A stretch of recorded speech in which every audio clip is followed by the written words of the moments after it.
Salmo 40. Vamos a estudiarlo de una forma breve y vamos a sacar unas aplicaciones para nuestra vida. Voy a hacer la lectura desde el verso 1 hasta el verso 8, aunque vamos a estudiarlo todo el capítulo. Dice: al músico principal, Salmo de David. Pacientemente esperé a Jehová y se inclinó a mí y oyó mi clamor y me hizo sacar del pozo de la desesperación, del lodo cenagoso. Puso mis pies sobre peña y enderezó mis pasos. Puso luego en mi boca cántico nuevo, alabanza a nuestro Dios. Verán esto muchos y temerán y confiarán en Jehová. Bienaventurado el hombre que puso en Jehová su confianza y no mira a los soberbios ni a los que se desvían tras la mentira. Has aumentado, Jehová, Dios mío, tus maravillas y tus pensamientos para con nosotros. No es posible contarlos ante ti. Si yo anunciare y hablaré de ellos, no pueden ser enumerados. Sacrificio y ofrenda no te agrada. Has abierto mis oídos, holocausto y expiación no has demandado. Entonces dije: he aquí vengo, en el rollo del libro está escrito de mí, el hacer tu voluntad, Dios mío, me ha agradado, y tu ley está en medio de mi corazón. Oremos. Padre nuestro que estás en los cielos, deseamos darte gracias por esta noche, por este miércoles que nos das en la mitad de la semana. En medio del cansancio y el ajetreo de la vida diaria, nos concedes este espacio de refrigerio, para orar, escuchar tu voz, alabar tu nombre, traer ante ti nuestras súplicas. Ahora hemos leído parte de este Salmo y te ruego que de una forma especial nos bendigas con tu Espíritu Santo, enseñándonos y llevándonos a orar bíblicamente, a hacerlo en espíritu y en verdad. Yo te ruego entonces, oh Dios, que nos hables hoy en Cristo Jesús. Amén. Bien, este Salmo 40, como pueden ver en la introducción, que es lo que está antes del versículo 1, el pastor Sergio le llama el versículo 0, está bien. Allí se nos deja ver que este es un salmo escrito por David. ¿Cuál es el contexto? Bueno, el contexto es una gran liberación que Dios le dio, muy posiblemente cuando él es restituido al trono luego de la persecución cruel de su propio hijo Absalón, como se deja ver en unos textos aquí en este capítulo, de hombres malos, hombres que buscan destruirlo, hombres que se alegraban y gozaban porque el salmista estaba destronado y lejos de su casa. Y este salmo nos muestra la respuesta que el salmista da a esa gran liberación que le dio Dios. Y él nos da aquí algunos principios que debemos tener presentes siempre que recibimos una bendición o una misericordia grande de nuestro Dios. ¿Cómo vamos a reaccionar los cristianos? Así que hoy vamos a estar respondiendo a las liberaciones del Señor. Cuando digo liberación no me refiero a exorcismo. Creo que hay unos círculos cristianos donde llaman así. No, me refiero a esas bendiciones que nos da Dios cuando nos libra de ciertos males, respondiendo a las liberaciones del Señor. Y el Salmo consta de 3 partes. Hay una introducción, que es el verso 1 al 3.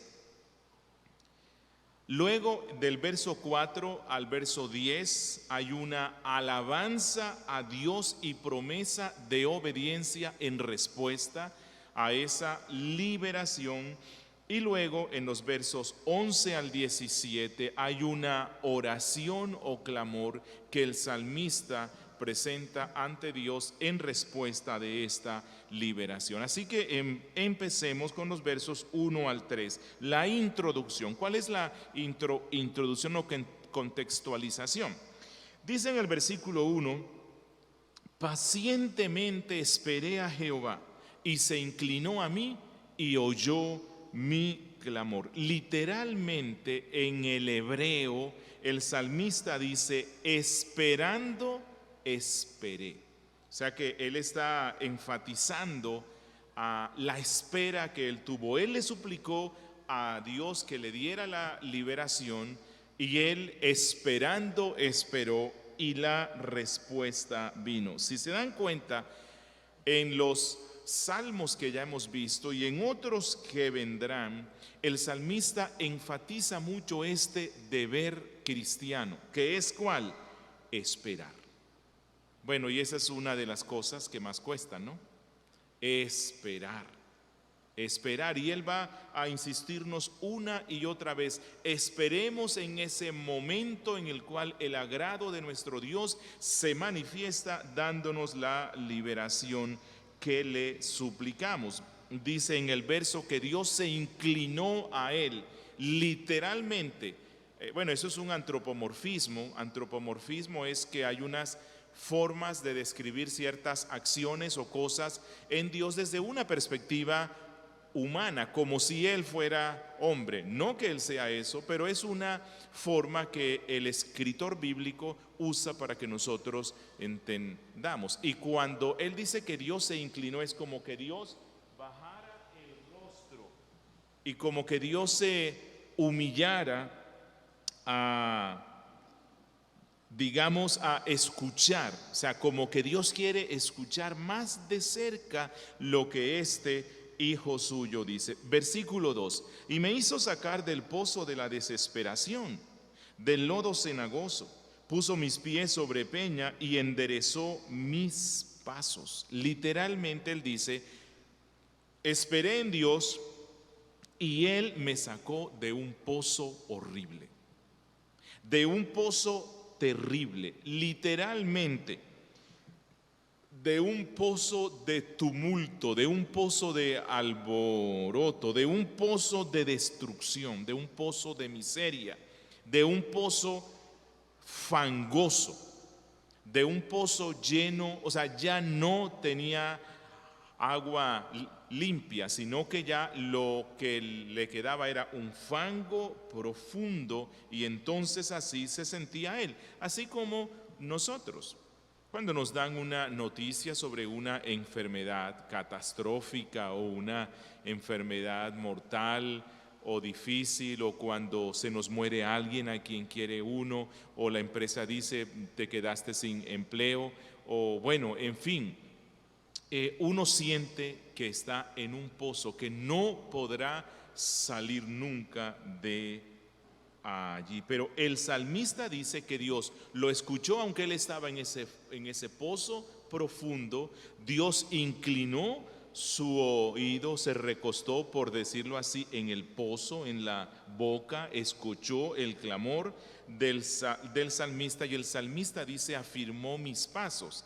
Literalmente Dios metió su mano en el pozo, lo sacó y lo puso en tierra firme. Y en el verso 3 dice: puso luego en mi boca cántico nuevo, alabanza a nuestro Dios. Verán esto muchos y temerán y confiarán en Jehová. ¿Qué es lo que pasa aquí? Bueno, que cuando Dios nos muestra sus misericordias, Él pone en nosotros cantar de agradecimiento. Eso es a lo que aquí se refiere con cántico nuevo. Cántico nuevo es que hay una expresión de alabanza y gratitud a Dios basada en esa misericordia que tuvo para rescatarme de ese pozo de la desesperación. Como el cántico de María, ¿lo recuerdan?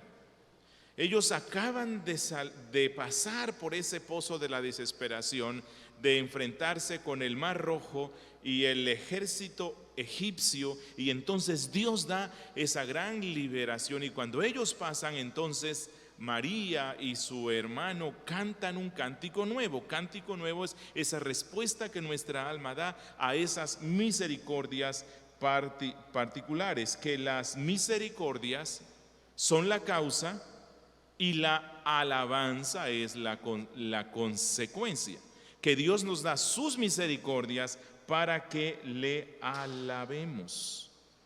Aquí dice el salmista en el verso 3: menciona a Dios no como mi Dios, sino como nuestro Dios, lo cual nos muestra que el salmista rey está identificado con su pueblo. Él era un tipo de Cristo, así que él está identificado con su pueblo, de tal forma que una misericordia para con este rey era una misericordia para con el pueblo. Luego dice allí en el verso 3, muchos lo verán y temerán.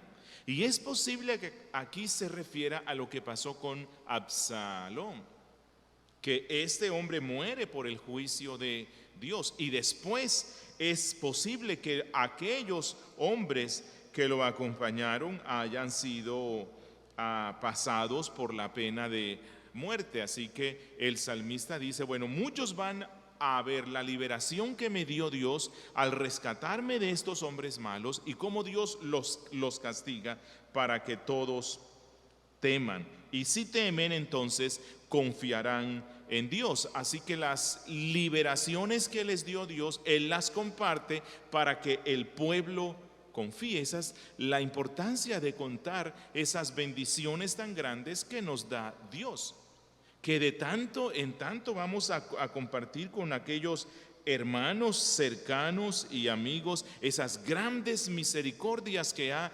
expresado Él a nuestras vidas, porque eso lleva a todo el pueblo a confiar en Dios. Y esto nos lleva a nuestro segundo punto, que va del verso 4 al verso 10. Alabanzas a Dios y promesa de obediencia. Esta es la consecuencia de esa gran liberación. Versículo 4. Bienaventurado el hombre que puso en Jehová su confianza y no mira a los soberbios ni a los que se desvían tras la mentira. Es decir, dichoso el hombre, dichoso el ser humano que confía en el Señor, y como confía en el Señor, no se inclina hacia los soberbios, no busca la ayuda de los malos, sino que él confía y espera en el Señor. No se vuelve hacia los orgullosos, no se pasa hacia el partido de los malos, ni se rige por sus principios. Y posiblemente aquí se refiera a Absalón. Hubo unos hombres que se fueron tras de él, pero aquí el salmista exhorta a los que no lo hicieron y les dice: no lo hagan nunca. No se desvíen hacia la mentira, dice él. No se desvíen hacia los que prefieren la falsedad en vez de la verdad. Porque nuestro Dios es fiel, nuestro Dios es verdad, y lo ha mostrado con esa liberación que me ha dado. Verso 5. Has aumentado, Jehová Dios mío, tus maravillas y tus pensamientos para con nosotros. No es posible contarlos ante ti. Si yo anunciare y hablaré de ellos, no pueden ser enumerados. El salmista dice: Señor, muchos, Dios mío, muchas son esas maravillas que has hecho. No solamente por esta reciente liberación que me has dado, posiblemente de Absalón, sino porque yo he visto cómo tú me has dado muchas liberaciones. Allí él puede estar mencionando lo que pasó con Goliat y lo que pasó con el rey Saúl, y entonces él se pone a tratar de enumerarlas, pero se da cuenta que son como las estrellas, son incontables, y entonces eso lo conduce a una gratitud a Dios. Dice él: innumerables son tus pensamientos para con nosotros. Es como si él dijera: Dios tiene muchas consideraciones para con el hombre.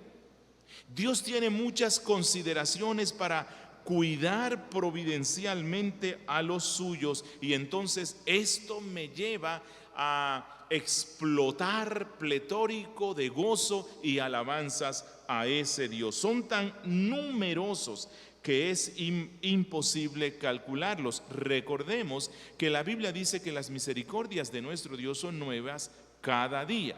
Y son nuevas no solamente por la misericordia que yo vi, hay misericordias que no veo. No sé, yo iba por la calle, es posible que por donde yo pasé alguien estornudó recientemente, tenía COVID, la cepa Delta, ¿cierto? Y yo no me di cuenta.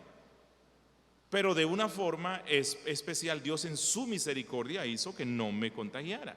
Hay misericordias que Dios tiene, de las cuales yo ni siquiera me doy cuenta. Versículo 6.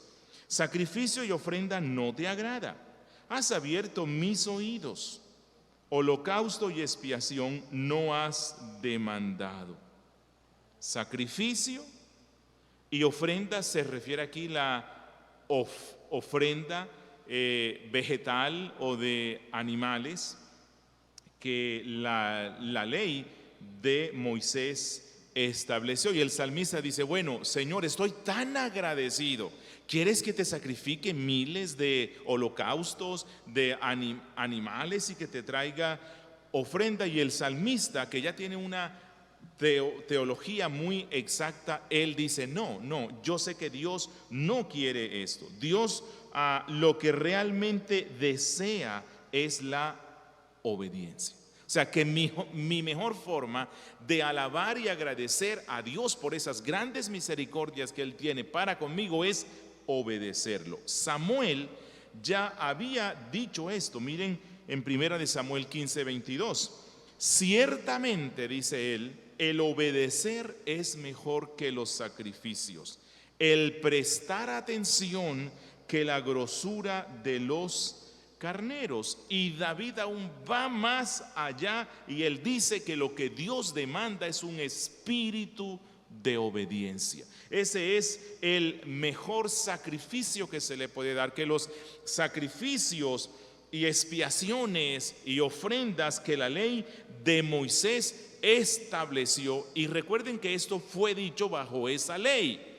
David dice, eso no se requiere. Más bien, como dice el profeta Isaías, capítulo 1, versículos 11 y 12, Dios dice, hastiado estoy de holocaustos de carneros. Lo que Dios quiere es la obediencia alegre, sincera, voluntaria, de la voluntad que ha sido revelada de nuestro Dios en la Biblia. Y es posiblemente a lo que se refiere él cuando dice, has abierto mis oídos. Dios, me quitaste la sordera para con tu palabra. Yo era sordo para con tu espíritu, pero al recibir esta misericordia, no solamente me ha dado la bendición de ser librado del mal, sino que me has dado la bendición de que a través de esa misericordia, mis oídos que estaban taponados, llenos de cera, han sido limpiados por tu espíritu y entonces ya puedo oírte. Posiblemente también aquí se refiere a la práctica que Moisés dio para cuando un esclavo israelita se vencía los 7 años y ya tenía que salir libre, y Moisés dice que si el siervo estaba tan contento con su amo y le decía, mira, no, yo no quiero ser libre, entonces se le horadaba la oreja. Es como si David le dijera, me has horadado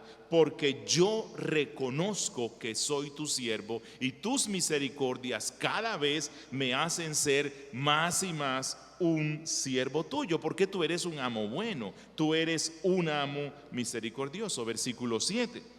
Entonces dije, he aquí vengo, en el rollo del libro está escrito de mí. Literalmente, he aquí vengo con el rollo del libro escrito sobre mí. Con el rollo del libro escrito sobre mí. Así que si lo relacionamos con el texto anterior, entonces lo que significa es, como me abriste mi oído sordo, tan pronto como mi oído se abrió, entonces yo vengo a ti, porque ya tu libro, tu ley está escrito en mí. El libro de esa ley, ese rollo.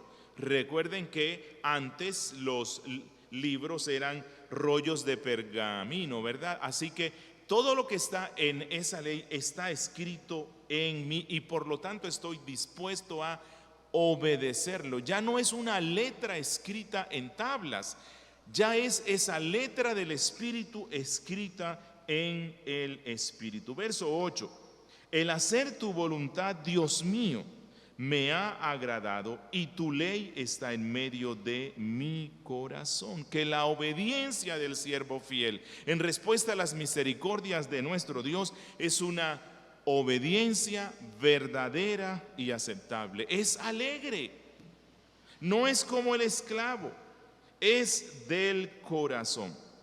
Y en este texto, consciente o inconscientemente, el salmista está apuntando hacia Cristo, hacia el Mesías. Recuerden que el salmista es un tipo de Cristo y muchas de las cosas que él dijo sobre sí mismo también apuntaban a Cristo. Y Hebreos capítulo 10 versos 5 al 7 nos aplican este texto al Señor. Dice: por lo cual, hablando de Cristo, entrando en el mundo en la encarnación, dice: sacrificio y ofrenda no quisiste, mas me preparaste cuerpo. Esta es la encarnación. Holocaustos y expiaciones por el pecado no te agradaron. Entonces dije: ¿quién? Cristo.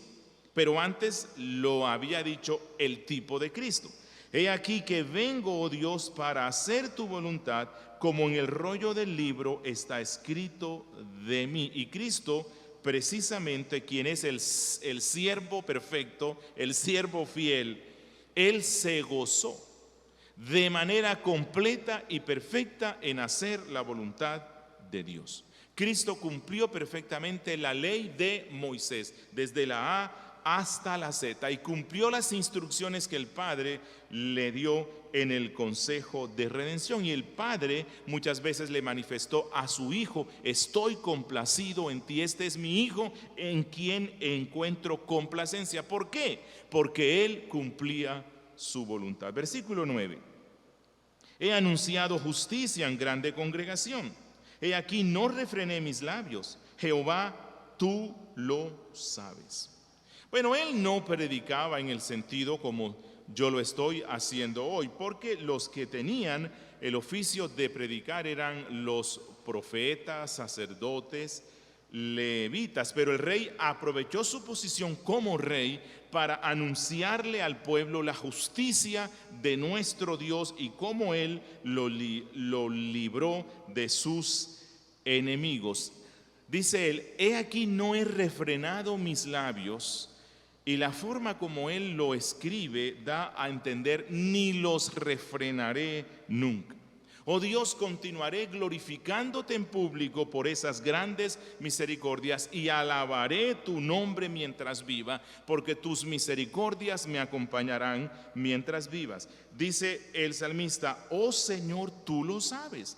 Tú conoces mi corazón, tú conoces que esta declaración mía en cuanto al pasado y esta promesa en cuanto al futuro es real. Verso 10: no encubrí tu justicia dentro de mi corazón, he publicado tu fidelidad y tu salvación, no oculté tu misericordia y tu verdad en grande asamblea. Y cuando usted lee a David, usted se va a dar cuenta que él continuamente habla sobre este deber, y ese es un deber cristiano, esa es una responsabilidad y un gozo de toda la iglesia. ¿Cuál? Declarar la justicia de Dios, que Dios es justo, declarar la verdad de Dios, que es Cristo.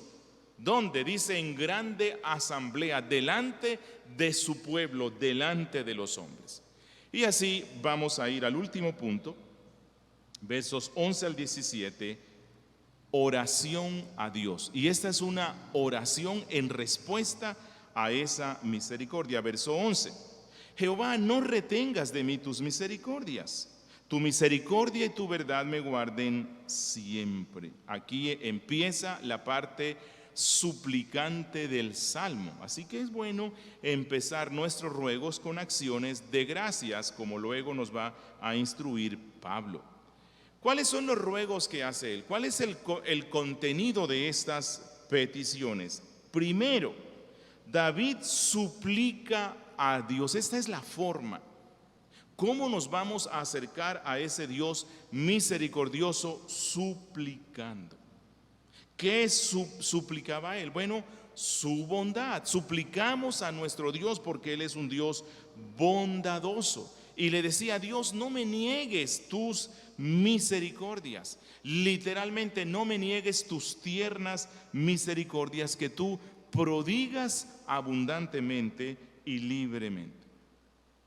Es como si el salmista le dijera: Dios, yo no he retenido mi agradecimiento por tus misericordias, por lo tanto, lo más apropiado, Dios, es que no retengas, que no refrenes tu bondad, porque ellas son las que me preservan. Si estamos vivos es por la bondad y la misericordia de nuestro Dios. Verso 12. Porque me han rodeado males sin número, me han alcanzado mis maldades y no puedo levantar la vista. Se han aumentado más que los cabellos de mi cabeza y mi corazón me falla. Literalmente, porque males sin número se acumulan sobre mí cada día, uno tras otro. Aquí no se nos dice cuál es la naturaleza de esos males, pero bueno, uno de los males, o tal vez el peor, creo yo, de los males, es esa amarga conciencia de pecado que él posee, como se deja ver. O sea, aquí él nos recuerda una y otra vez cómo él experimenta tristeza por su pecado. En el verso 14 hay otro mal que se refiere a esa animosidad que los enemigos tenían contra él, y eso lo lleva a una depresión, por decirlo así, a experimentar debilidades mentales, debilidades en el cuerpo, lo cual hace que esto por lo cual él clama ante Dios se vuelva aún más pesado. Miren la conciencia de pecado que tenía él cuando dice: mis iniquidades se han apoderado de mí y no puedo mirar hacia arriba. Dice él: ellas son más numerosas que los cabellos que tengo yo. Versículo 13. Quieras, oh Jehová, librarme. Jehová, apresúrate a socorrerme. Aunque en el verso 2 él dice que Dios ya lo liberó de un mal. Bueno, hay tantos males que se volcan sobre nuestra vida que él dice: oh Dios, ese mal, gracias porque tú me libraste, pero hay tantos que necesito que sigas dándome liberaciones. Bueno, su vida aún estaba siendo amenazada por enemigos, como se ve en el versículo 14 y en el 15. Y recordemos, mientras estemos en esta tierra, el enemigo de nuestras almas nos acechará siempre. Así que necesitamos constantemente pedirle: oh Dios, date prisa para salvarnos. Oh Dios, date prisa para ayudarme. El pecado me asedia. Versos 14 y 15. Sean avergonzados y confundidos aún a los que buscan mi vida para destruirla. Vuelvan atrás y avergüéncense los que mi mal desean. Sean asolados en pago de su ofrenda los que me dicen: ea, ea. Así que él les ruega aquí: oh Dios, recompensa a esos asediadores con el pago de la vergüenza. Dale la vergüenza de la cual ellos son dignos. Págales con la deshonra, págales con el asolamiento. Despójalos de todo bien. Hablan de mí y me dicen: ea, ea. Y esto también apunta a Cristo, del cual se burlaron cuando estaba en la cruz. Cuando se burlan de mí, oh Dios, están burlándose de ti, porque soy tu hijo. Verso 16. Gócense y alégrense en ti todos los que te buscan, y digan siempre los que aman tu salvación: Jehová sea enaltecido. Si ven aquí, el salmista no puede estar contento orando solo por él mismo. Él aquí amplía su súplica e incluye allí al cuerpo de los fieles. Él dice: todos los que te buscan, oh Dios, bendice así y dales el gozo y la alegría con tus misericordias a todos los que confían en ti, y que ellos tengan, digamos, ocasiones y razones para decir que aman continuamente tu salvación. Y salvación aquí no se refiere tanto a la vida eterna, sino a esas liberaciones que nos da Dios del mal. Lo que Él pide es: Dios, dale a cada miembro de tu iglesia ocasiones constantes para que ellos digan, para que expresen su agradecimiento diciendo: alabado sea el Señor por sus misericordias. Y el Salmo concluye en el verso 17: aunque afligido yo y necesitado, Jehová pensará en mí. Mi ayuda y mi libertador eres tú, Dios mío, no te tardes. El rey dice aquí: pobre y necesitado. Pobre y necesitado. Bueno, él dijo esto especialmente cuando estaba en tiempos de problemas. ¿Y acaso habrá una persona más necesitada que un rey destronado? ¿Acaso habrá una persona más pobre que un rey destronado y expulsado de su tierra? Pero el salmista concluye diciendo: pero el Señor piensa en mí. No entiendo lo que me está pasando, pero sé algo: el Señor piensa en mí porque ya he visto sus muchas misericordias. Dios se acuerda de manera especial ¿de quiénes? La Biblia lo dice una y otra vez: de los pobres y necesitados. Así que, oh Dios, en este instante soy pobre y gran necesitado. Acuérdate de mí. Tú eres mi ayuda, tú eres mi libertador. No te detengas, oh Dios mío. Y así concluye el Salmo. Quiero finalizar con unas aplicaciones. Primero que todo, me dirijo a los hermanos en la fe. Hermanos en Cristo, aprendamos una cosa de este Salmo: que toda misericordia del Señor nos debe conducir a algo. ¿A qué? Ya lo hemos visto. Nos debe conducir a una alabanza genuina y constante al Dios Todopoderoso, que actúa con sus misericordias para el bien de su pueblo. Que toda bendición recibida tiene como fin que seamos mejores adoradores. ¿Sí? Y la única forma de poder adorar a Dios por sus misericordias es adorarlo a través de aquel que vino a esta tierra en obediencia perfecta, tomó cuerpo humano, tomó alma humana, cumplió con la ley y llevó nuestro pecado en la cruz. Así que, hermanos en Cristo, no guardemos para nosotros las misericordias que Dios nos ha manifestado.